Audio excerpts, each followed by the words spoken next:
Hello everybody and welcome to another list video, the grand return of list videos.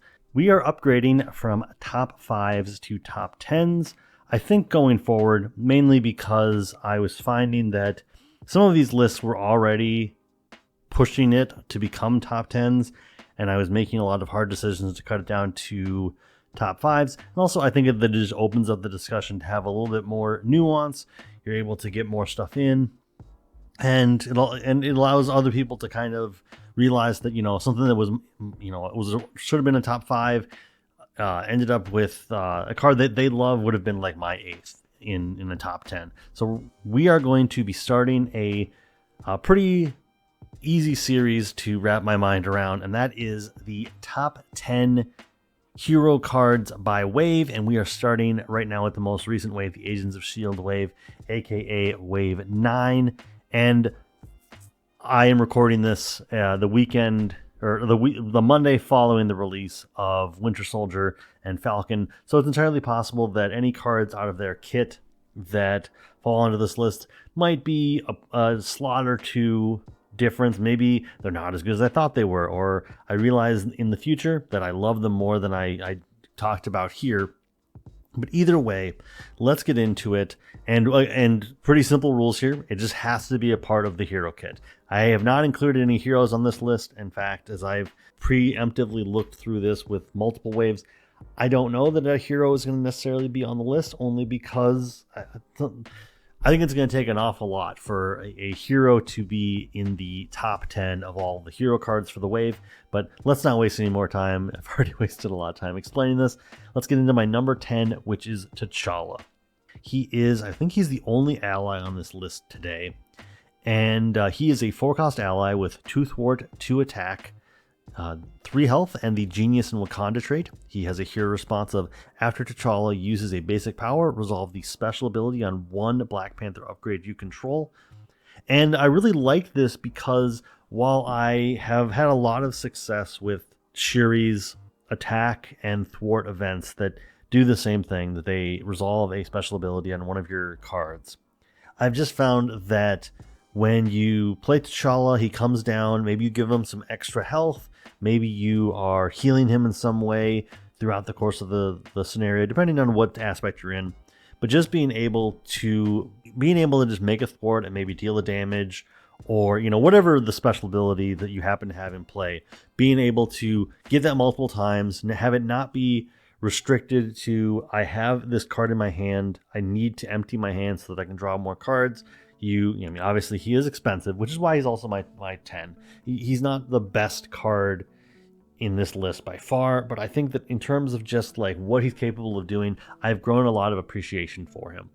And just being able to have him come and basically do what Shuri's doing, especially on the first turn. It's an awful lot to ask for, but if you're able to go grab one of her tech, put it into play, use your hand to play T'Challa, then you've already exhausted Shuri on her alter ego side to do that, but now you have the ability to still not miss a beat, still make some kind of progress. Generally, his 2 thwart is enough to take the main scheme down to 0 in most scenarios. Sometimes it's a little more than you would need, but at the same time, just being able to strategically say, okay, or I guess on the flip side, you know that it's only 1 scheme, so you go grab the upgrade that removes a threat from something, and T'Challa attacks. Like, he's versatile enough that I think that he is just a card that I am growing more and more appreciation for, and that's why he's on the list. Moving to my number 9, we are going to be talking about Spray Fire out of the Nick Fury kit.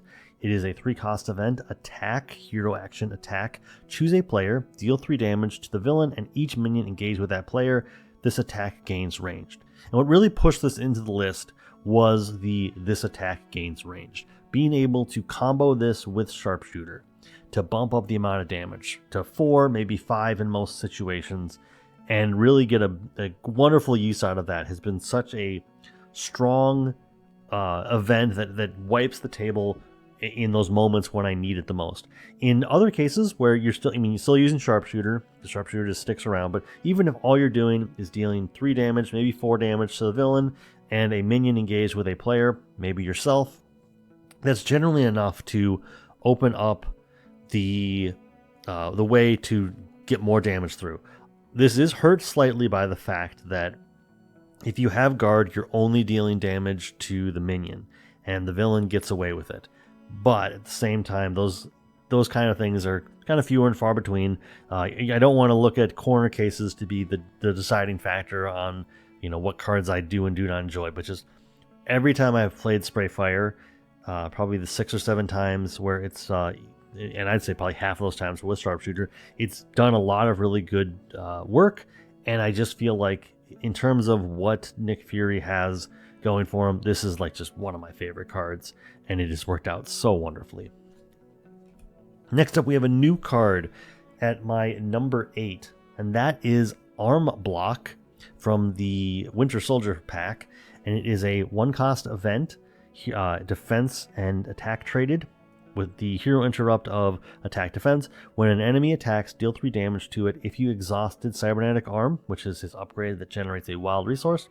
To pay for this event, prevent all damage from that attack. Now, the secret text here is that if you do use the Cybernetic Arm, you're also dealing 4 damage. That's generally enough to take out a minion pretty easily, which also means that I imagine that he's going to work very well in a Change of Fortunes archetype.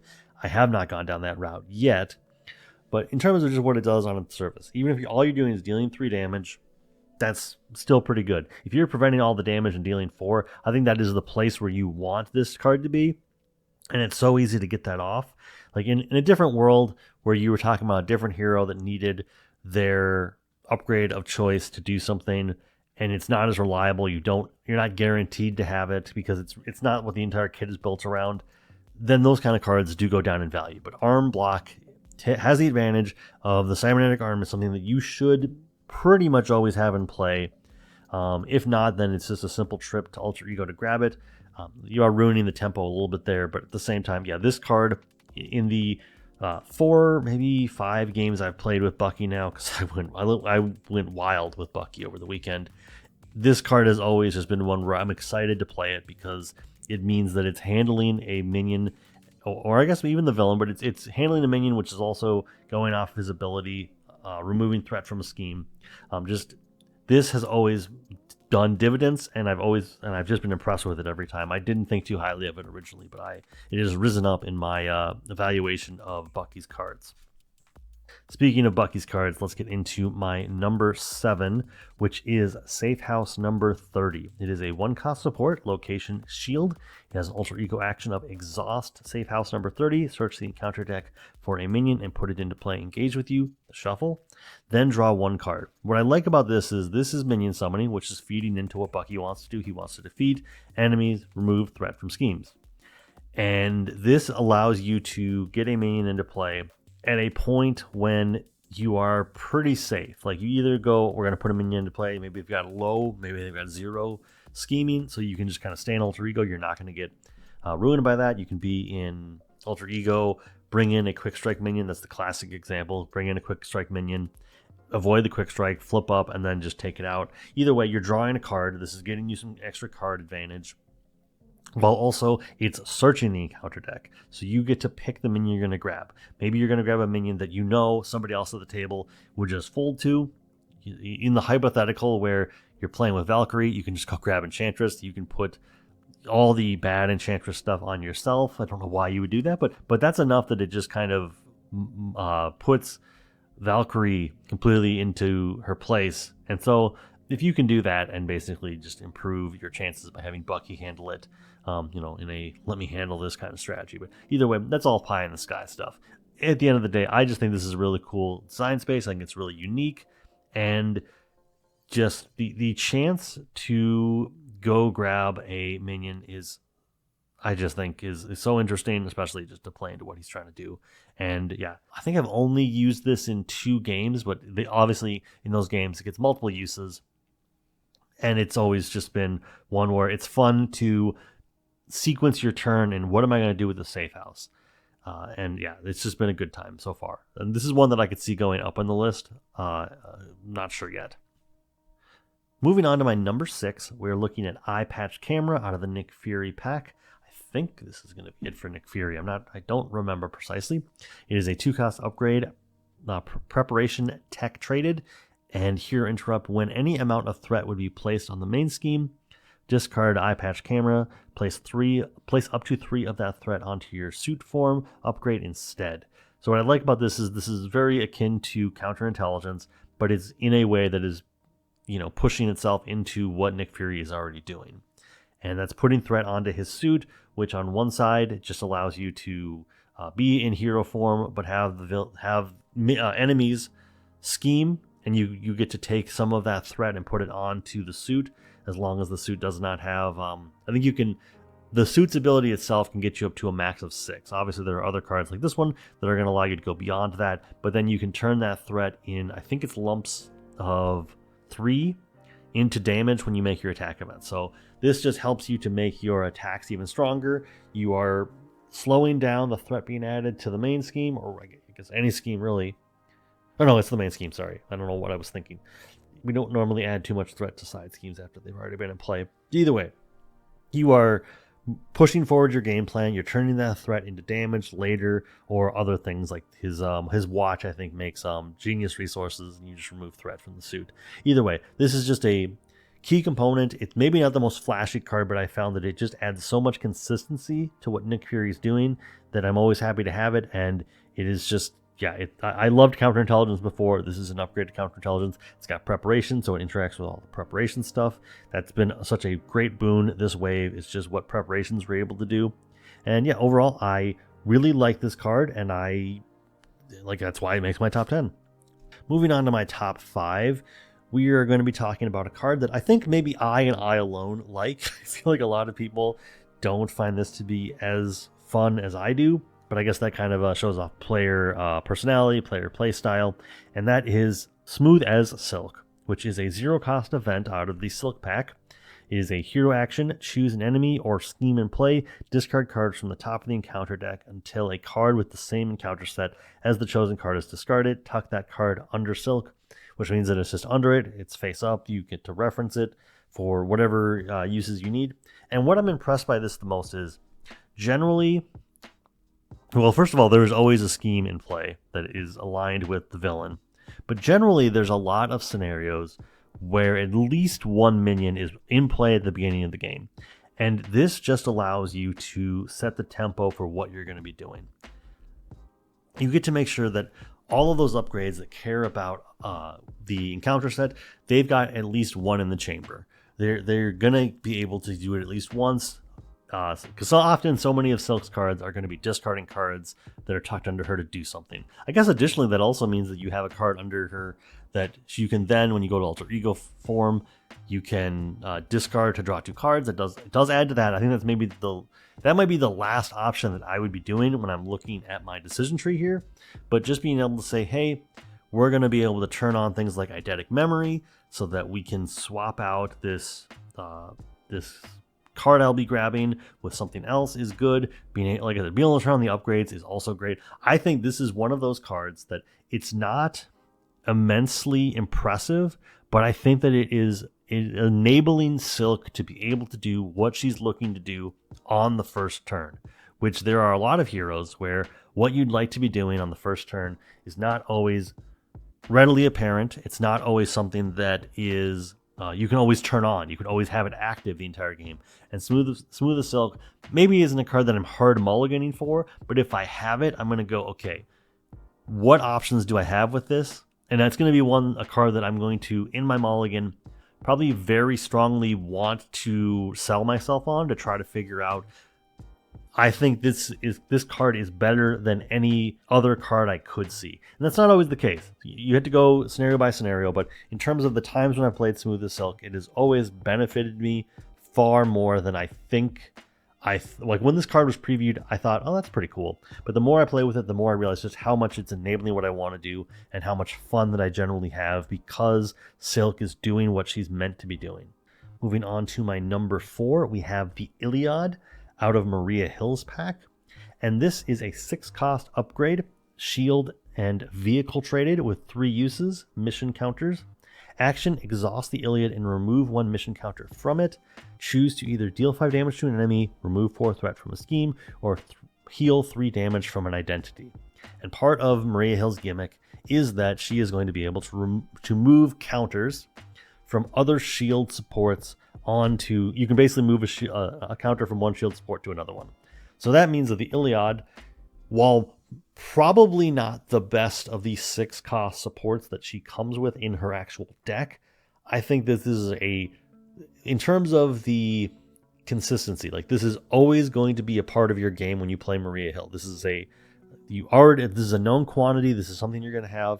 I think this is just such a great use of, find other shield supports, throw the counters onto here.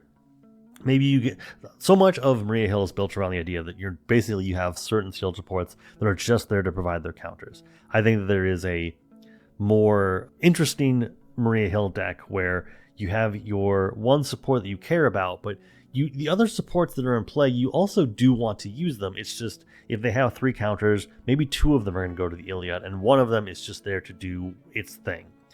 Either way, I think the Iliad is just such a fun card because it's like Venom's multi-gun or multi-rifle. I don't remember what it's called. Either way, it just has so many options, and it has always gotten me out of tough situations. It takes out a big enemy. It just gives me some breathing room with the threat on the main scheme, or it especially in multiplayer, helps another hero out by putting them in a situation where an attack is not going to defeat them. Maria Hill is kind of squishy. I think she only has 9 health. Being able to just recover a third of that is great. Maybe she has 10 health. I don't remember off the top of my head. But I will say, the heal damage option is maybe the one that I use the least. But dealing 5 damage and removing 4 threat is just so great. I will say, this is a card that never leaves play. If you're playing Maria Hill, this is never leaving play. It comes into play, it doesn't go anywhere. But in a situation where you might lose it, losing it right before you shuffle up the deck is not the worst thing in the world, because then I think you just go to Alter Ego, you just go grab it again. Either way, I love this card, and that's why it has made it into my number 4 slot. Moving into my number 3, we have Falcon's card Redwing, which is I guess this is the other ally. I forgot about that. So this is a 2-cost ally, 1 thwart, 1 attack, 2 health, with the Aerial, Avenger, and Bird trait, and it has a hero action of Exhaust Redwing, return him to your hand, and discard the top card of the encounter deck, which Falcon can see with his ability, his static ability. Choose to either deal X damage to an enemy or remove X threat from a scheme. X is the number of icons, which is star or boost, in the discarded card's boost area. I don't know that I properly processed how good this card is when I first saw it. In fact, I probably know that I absolutely did not process how good this was. And unlike in the MCU, he is an actual bird, which is cool. I think he's a red-tailed hawk for all the Animorph fans out there. With the hero action, Exhaust Redwing, return him to your hand and discard the top card of the encounter deck. Choose to either deal X damage to an enemy or remove X damage from a scheme, where X is the number of star and boost icons in the discarded card's boost area. So exhaust him, return him to your hand, discard the top card of the encounter deck, and then you get the choice of either dealing damage or removing threat. I like this. I like that it is one that comes down. It can immediately just be 1, 2, 3 damage, possibly more than that, because you are counting the stars.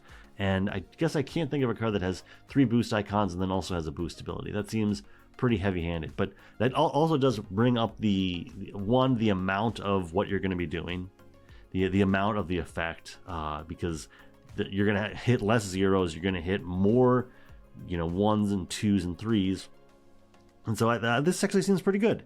Hard to say necessarily. Maybe he's going to have some kind of way to up the amount of boost icons on something somewhere in his kit, but let's see here. And then we've got Falcon, okay. Because Falcon can, 1, see the top card of his deck, but also when you play an aerial card, you can discard the top card of the encounter deck. So the plan here is to play out Redwing. If we don't like the top card, if it's just not going to be very promising, you ditch it. You have Redwing, then exhaust, return to your hand, and that next card that's in play, you just take its icons and do something. Then you look at the top card. Is it promising? If not, you play out Redwing, you ditch it again, or you play out Redwing and you keep it. But this chain just goes on and on. You can basically look at the top card and say, is this going to help me to deal damage or remove threat with Redwing? If not, then you're just turning the cards in your hand especially if you have out Falcon's Flock, I think is the name of the card, that generates a resource for an aerial card. Like Redwing by itself can just get played 2 or 3 times in a turn and just change the way the table looks. And yeah, I did not give this card enough credit. It is incredible in so many ways that it just adds consistency to what Falcon is trying to do. And the other thing is that if you don't care about doing that little combo and all you want to do is just you see something very scary on the top that's got 3 icons on it and you just don't want that to be your boost, you just return Redwing. I don't even know. I don't even know that Redwing is a card that I attack or thwart with, because it's almost more promising to just return it to your hand and then you have an extra resource. Or actually, the one thing that I did before I figured out all this was I returned it to my hand to just have that extra resource in my hand. I did whatever I did, but then I played out Spectrum, which is a new leadership ally, and because he has a wild resource on him, you then get all the boost that she has. That's kind of a silly way to do it, and it is an option that you have. If you're in leadership and you have Spectrum, you can certainly go down that route. But like, just Redwing is just not an ally. He's just like this strange subtype of a card that all it does is just repeatedly deal damage, remove threat, and it's just awesome. And I love it for that. And yeah, just overall, totally underrated. This card, it is great. I love it. Next up, we have my number 2, which is another Falcon card, Battlefield Awareness. It's a 2-cost upgrade, aerial skill trait. And here interrupt of when Falcon uses a basic power, exhaust Battlefield Awareness and discard the top card of the encounter deck, which once again, we know what it is. While we're in hero form, Falcon gets +1 to that power for this use for each icon in that discarded card's boost area. We will one day get to Probability Field out of the Domino pack, but this is basically possibly a fixed version of Probability Field because you have to exhaust it. And it also doesn't help you in your alter ego form, but it basically is Probability Field for the purposes of what we're trying to do here, because you're probably only getting into one activation. If you haven't already back up with Falcon, whatever, you already got the boost here. You avoided a boost effect by getting rid of a star card.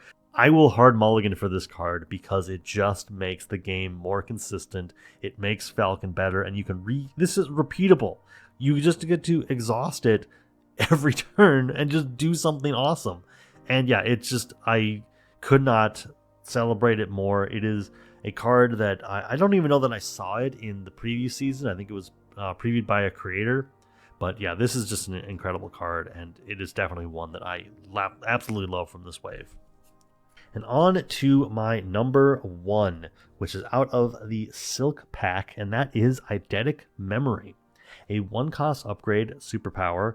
Interrupt when you would reveal a card from the same encounter set as a card tucked under your identity. Exhaust Eidetic Memory, swap those cards. Reveal the card that had been tucked under Silk instead. The way that I've used this the most is to basically take scary minions and turn them into less scary minions. You can also take scary minions or side schemes that would just completely sidewind you and just turn them into something less scary. Additionally, being able to have a way to, there are just some minions.